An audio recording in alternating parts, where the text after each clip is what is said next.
Bonjour à tous, je vous présente le VividCAN d'Intrepid Control Systems.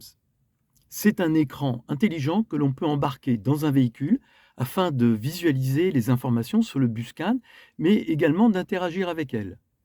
Voici un exemple concret de contrôle de paramètres d'une voiture.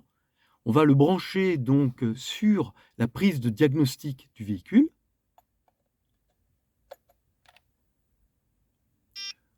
Vous constaterez la rapidité du démarrage. Je vais mettre le contact et démarrer le moteur. Contact. Je démarre le moteur.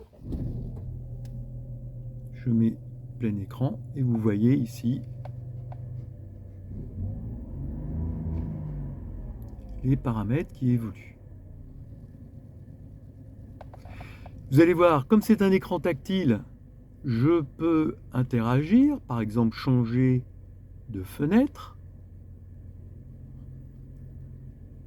Ici, faire varier la luminosité de l'écran, donc je peux avoir un contrôle un peu interactif.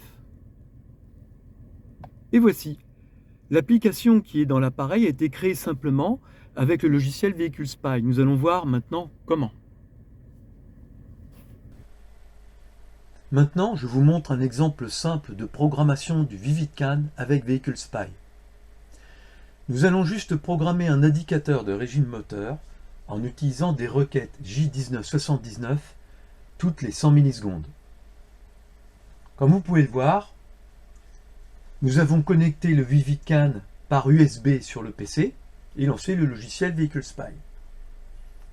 Pour gagner du temps, je précharge une configuration de travail préétablie.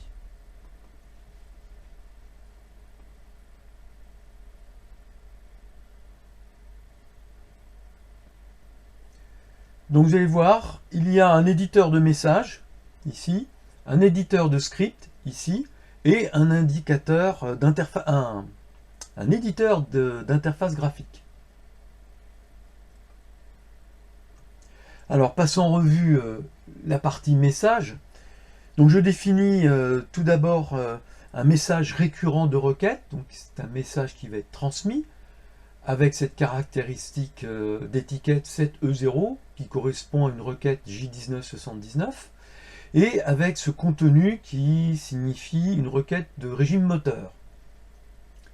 Puis je vais regarder le message reçu qui doit arriver normalement sur l'étiquette 7E8 et dans ce message là nous allons retrouver ce qu'on appelle un signal que j'ai appelé engine speed qui va être en fait la variable qui va nous intéresser pour l'affichage.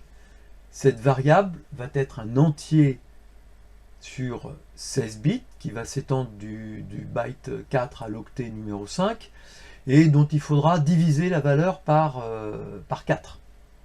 Et puis enfin, ici, les function blocks.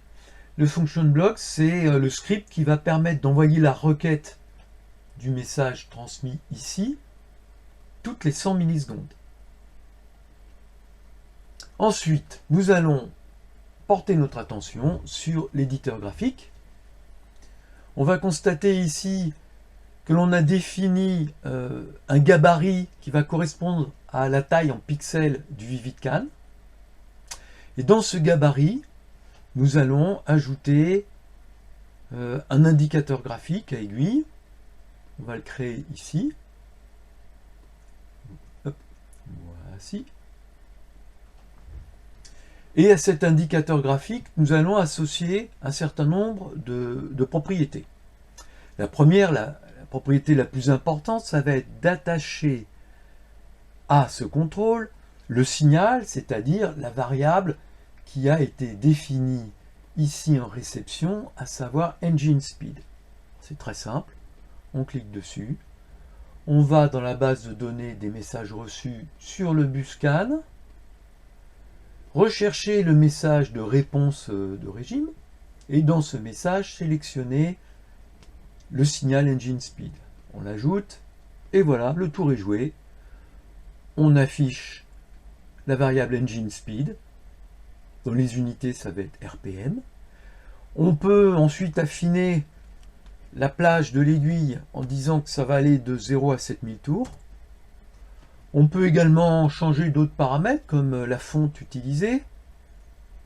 On va mettre par exemple taille 10, on va mettre en gras. Et voilà, l'ensemble est prêt. Il n'y a plus qu'à télécharger sur le Vividcan. Alors pour télécharger sur le Vividcan, on va appeler la console Core Mini, qui est en fait toute une section qui va se connecter sur le Vividcan, qui va compiler ce que l'on a développé pour l'architecture du microcontrôleur à bord du Vividcan. Et une fois que c'est compilé, il n'y a plus qu'à la télécharger en cliquant ici sur Send. Voilà, c'est fait. Vous pouvez regarder ici sur l'écran du Vividcan, donc le nouveau contrôle. On n'a plus qu'à débrancher l'USB, prendre le Vividcan, le mettre sur la prise OBD du véhicule. Sur cette prise OBD, il y a du 12 volts. Le 12 volts va démarrer le Vividcan et va lancer automatiquement ce que l'on vient de définir. Voilà, c'est tout.